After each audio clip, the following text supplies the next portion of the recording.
Published 0936 EDT, 1 November 2017. Updated 1016 EDT, 1 November 2017. The father of murdered teenager Becky Watts has revealed his horror in a new TV documentary at having to identify her dismembered body in the morgue. Darren Galsworthy said he could still see where his 16-year-old daughter had been decapitated after she was kidnapped in a Euler-motivated plot in Bristol. Becky's stepbrother Nathan Matthews, 30, and his girlfriend Shauna Hall, 23, were jailed for a total of 50 years and have since lost challenges against their convictions. Darren Galsworthy said he could still see where his 16-year-old daughter Becky Watts Wright had been decapitated after she was kidnapped in a Euler-motivated plot in Bristol. Speaking in a new ITV documentary presented by Susanna Reid next week, Mr. Galsworthy said, "When we saw her in the morgue, that's when it really hit us. I mean, they did their best to cover up where he cut her up and things like that. But I could still see where he'd decapitated her. And no parent should have to see that." During the trial at Bristol Crown Court, it was revealed the couple targeted Becky due to their dislike of her and a shared interest in petite teenage girls. The ITV program will show Mr. Galsworthy taking Reid into Becky's locked bedroom, filled with posters and soft toys, and explaining the impact of the case. He said, "I believe they came both up here. They burst in on her, with masks on, and attacked her. She must have been absolutely bloody terrified."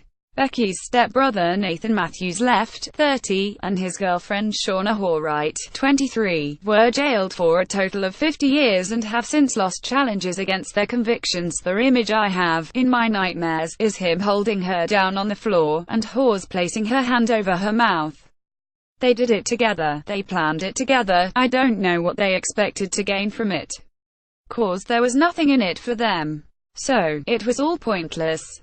Mr. Galsworthy also told how his world folded in on itself after the investigation turned from a missing persons case into a murder inquiry. He said, "They told me this was a murder inquiry and I know I started shouting at that point, 'Oh, no, no, no, no, you're wrong. SHES got to be alive.'" The program will see Reid gain access to police tapes from the probe, revealing the inner workings of the case and strategies police used to snare Becky's killers.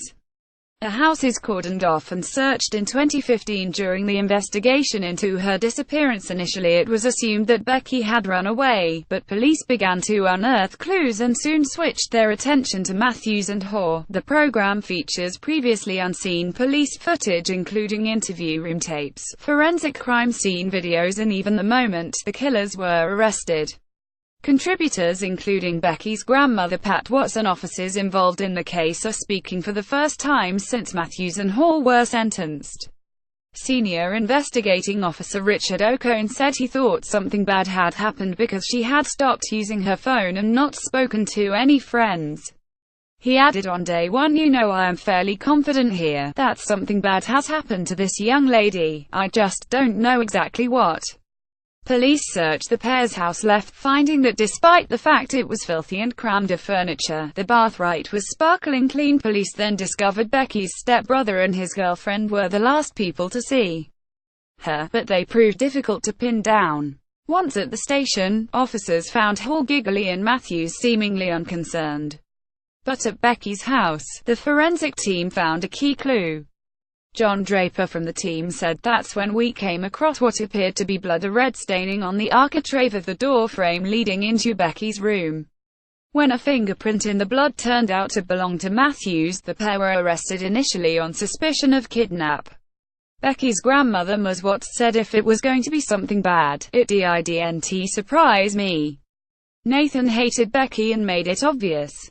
From grandfather John Galsworthy, father Darren Galsworthy and his wife Angie as Luke Oberhansley front right helps carry the coffin of his girlfriend Becky in Bristol in 2015. Detectives didn't tell Matthews they now knew it was his fingerprint in Becky's blood, but hinted at what they had found to increase his unease. Detective Constable Marie Stevens said, "Without giving that to them on a plate, if you like, it leaves them having to think about it, and puts them under more pressure." Police searched the pair's own house, finding that the bath was sparkling clean despite the rest of the property being filthy and crammed of furniture.